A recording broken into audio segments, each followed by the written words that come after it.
Continuando con la clase de electrocardiograma, vamos a hablar de las alteraciones electrocardiográficas. A mí me corresponde hablar del bloqueo de rama izquierda, también bloqueo de rama izquierda incompleto, los de mi bloqueo anterior izquierdo y también en mi bloqueo posterior izquierdo. Bloqueo de rama izquierda está causado por bloqueos en cualquiera de las distintas partes del sistema de conducción intraventricular, como las ramas izquierdas, las dos haces principales, el sistema de conducción distal del ventrículo izquierdo y las fibras de haz de His que se convierten en la rama principal izquierda o en el miocardio ventricular. En los diferentes puntos podemos tener bloqueo de la rama izquierda. El bloqueo de rama izquierda origina una extensa reorganización de los patrones y recuperación del ventrículo izquierdo para producir un complejo QRS ensanchado con cambios característicos en la morfología del complejo QRS y ondas STT. En el bloqueo de completo de rama izquierda, como podemos ver en la imagen, la duración del complejo QRS tiene que ser igual o mayor a 120 milisegundos.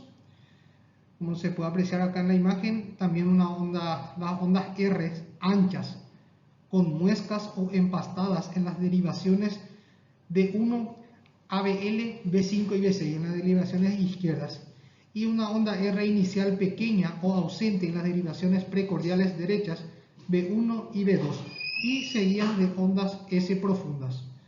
Podemos ver la ausencia de las ondas Q septales en las derivaciones B1, B5 y B6, y el tiempo hasta el pico de la onda R prolongado, más de 60 milisegundos en B5 y B6. Entonces estas son las características de la rama izquierda: QRS ensanchado, igual o mayor a 120 milisegundos, y una R ancha con muescas empastadas en la derivación entonces de 1 a LB5 y B6.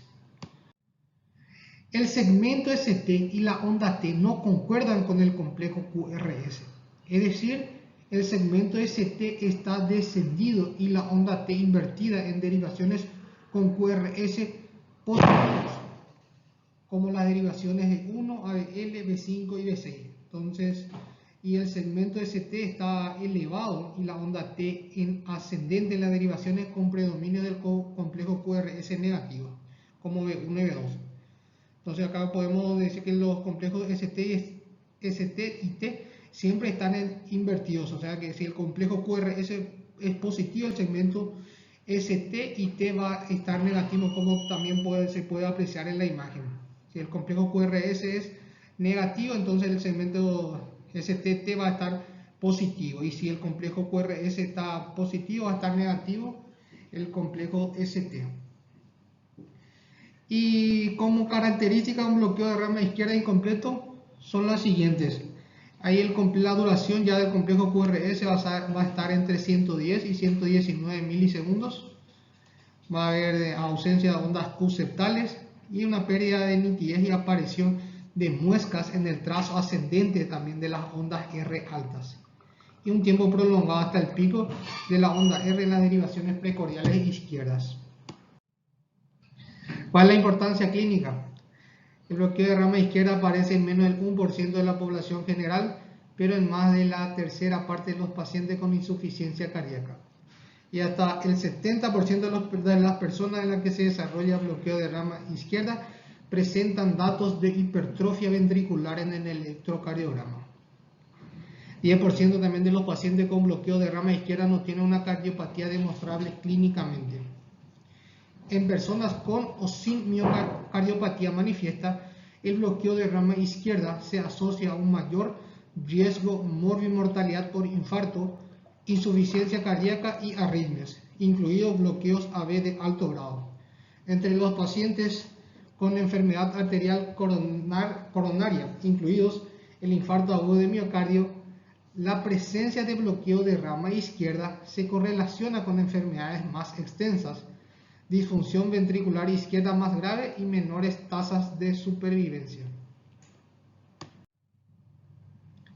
El patrón alterado de la actividad ventricular en bloqueo de rama izquierda provoca por sí mismo cambios hemodinámicos que se superponen a las alteraciones causadas ya por la cardiopatía subyacente. El bloqueo de rama izquierda enmascara o simula otras alteraciones electrocardiográficas. Por ejemplo, el diagnóstico de una hipertrofia ventricular izquierda se complica por la mayor amplitud del QRS propia del bloqueo de rama izquierda. El diagnóstico, por ejemplo, de un infarto agudo de miocardio puede ser difícil. Las ondas R de baja amplitud en las derivaciones precordiales medias y los cambios en las ondas STT pueden simular infartos anteriores. Las alteraciones difusas de las ondas STT asociadas con un bloqueo de rama izquierda restan también fiabilidad a la detección de isquemia en reposo y a la prueba de esfuerzo estándar. Terminando la parte de bloqueo de rama izquierda, vamos a seguir en la parte de hemibloqueo anterior izquierdo. El haz anterior izquierdo se activa normalmente la parte superior del tabique, también la parte anterosuperior del ventrículo izquierdo y el músculo papilar anterior izquierdo de forma precoz durante el complejo QRS. Estas regiones se activan más tarde de lo habitual cuando hay un hemibloqueo anterior izquierdo, y en el electrocardiograma aparece como una desviación a la izquierda del eje medio del QRS en el plano frontal de menos 45 a menos 90 grados. Es una de las características principales del hemibloqueo anterior izquierdo, la desviación a la izquierda del eje medio del complejo QRS, por la activación más tarde de lo habitual de la región de la parte anterosuperior del ventrículo izquierdo. El trazado característico, entonces, podemos ver que en las derivaciones inferiores consiste en una pequeña onda R inicial, que está causado por una activación precoz y sin oposición de la parte posterior inferior del ventrículo izquierdo, y que va seguida esta onda R inicial pequeña de una onda S profunda, que ya se produce por una activación tardía y sin oposición de la parte anterosuperior del ventrículo izquierdo. Y esto conduce a una desviación del eje a la izquierda con un trazado en las derivaciones D2, D3 y ABF. Las derivaciones orientadas a la izquierda, por ejemplo, como la B1, ABL, B5 y B6, muestran ondas pequeñas y un patrón QR. El hemibloqueo anterior izquierdo es probablemente la causa más frecuente de desviación del eje a la izquierda. Es frecuente en personas que tienen sin una cardiopatía aparente y en diversas dolencias cardíacas. Puede simular cambios electrocardiográficos de otros trastornos. El desarrollo de un complejo RS en las derivaciones de 2, de 3 y ABS puede enmascarar las ondas Q de un infarto anterior. Y la mayor dimensión de las ondas R en las derivaciones de 1 y ABL y las ondas R más pequeñas acompañadas de ondas S más profundas en las derivaciones B5 y B6 definen también criterios de hipertrofia ventricular izquierda que se basan en una amplitud menos valiosa de las ondas R. En el hemibloqueo posterior izquierdo, los daños en el haz posterior izquierdo son menos frecuentes que las lesiones en el haz anterior, o sea, una lesión menos frecuente que el haz anterior, debido a su estructura que es más gruesa y a que ocupa una posición más protegida cerca de la entrada del ventrículo izquierdo. Y la característica electrocardiográfica del hemibloqueo posterior izquierdo es desviación del eje a la derecha y RS en las derivaciones de 1 y ABL, con QR en las derivaciones inferiores. Y puede aparecer con cualquier tipo de cardiopatía, pero es infrecuente en personas sin ellas. Primero hay que descartar otras causas de desviación del eje a la derecha. Y rara vez se detecta como un hallazgo aislado. En la mayoría de las ocasiones se observa una conjunción con un bloqueo de rama derecha. Siempre está asociado. Los criterios, entonces tenemos los criterios diagnósticos habituales de los bloqueos fasciculares. Para el bloqueo anterior izquierdo, el eje entonces medio del QRS tiene que estar en el plano frontal entre menos 45 y menos 90 grados. un patrón QR en las derivaciones ABL, la duración del QRS tiene que ser menos de 120 milisegundos y el tiempo hasta el pico de la onda R en ABL tiene que ser igual o mayor a 45 milisegundos. El hemibloqueo posterior izquierdo, el eje medio del QRS entonces en el plano frontal tiene que estar entre más 90 y más 180 grados. Y un patrón R es en las derivaciones D1 y ABL, con patrones QR en las derivaciones D3 y ABF. Y la duración también del QRS tiene que ser menos de 120 milisegundos. Se han descartado otras causas con desviación del eje a la derecha. Hay que siempre descartar, por ejemplo, un patrón de sobrecarga del ventrículo derecho y un infarto lateral. Estas son las características principales entonces entre el hemibloqueo anterior izquierdo y el hemibloqueo posterior izquierdo. Entre estos dos hemibloqueos, el más frecuente es el hemibloqueo anterior izquierdo.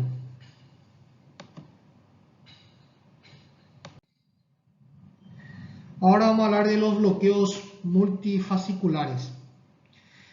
Los bloqueos de la conducción en más de un componente estructural del sistema de conducción especializado. O sea que el bloqueo multifascicular que se produce en más de un componente estructural. Son bloqueos que pueden ser bifasciculares o trifasciculares.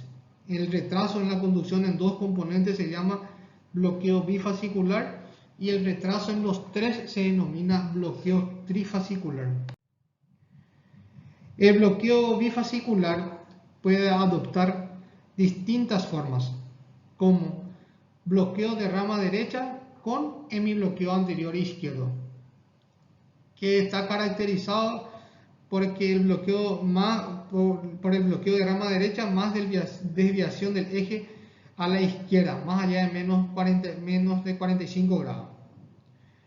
También puede haber una asociación de un bloqueo de rama derecha con un hemibloqueo posterior izquierdo que se caracteriza por un trazado de bloqueo de rama derecha y una desviación a la derecha del medio QRS, del eje medio QRS, más de 120 grados.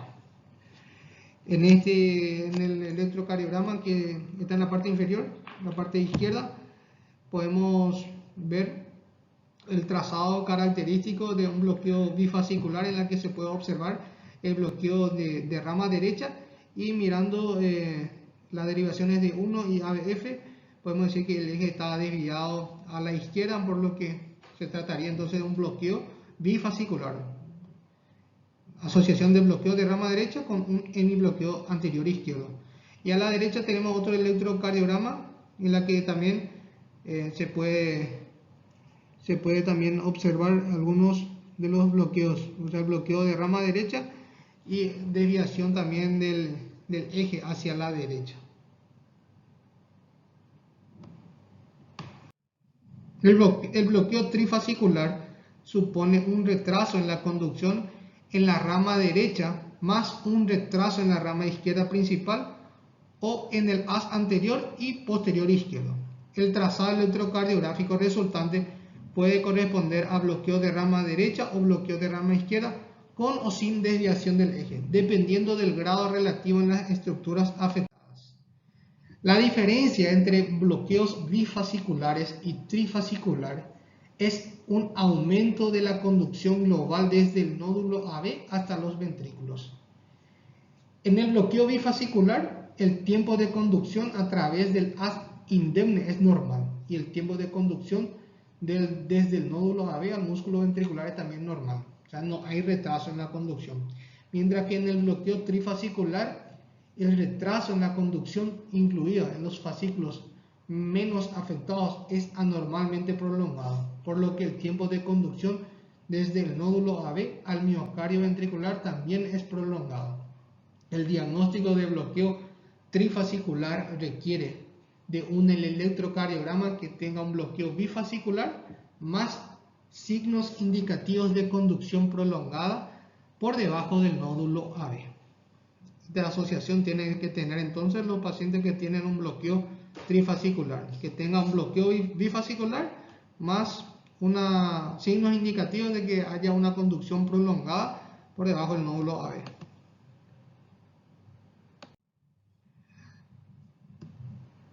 La principal implicancia clínica de un bloqueo multifascicular es su relación con enfermedades avanzadas del sistema de conducción y puede ser un marcador de enfermedad miocárdica grave y servir para identificar pacientes en riesgo de sufrir bloqueo cardíaco.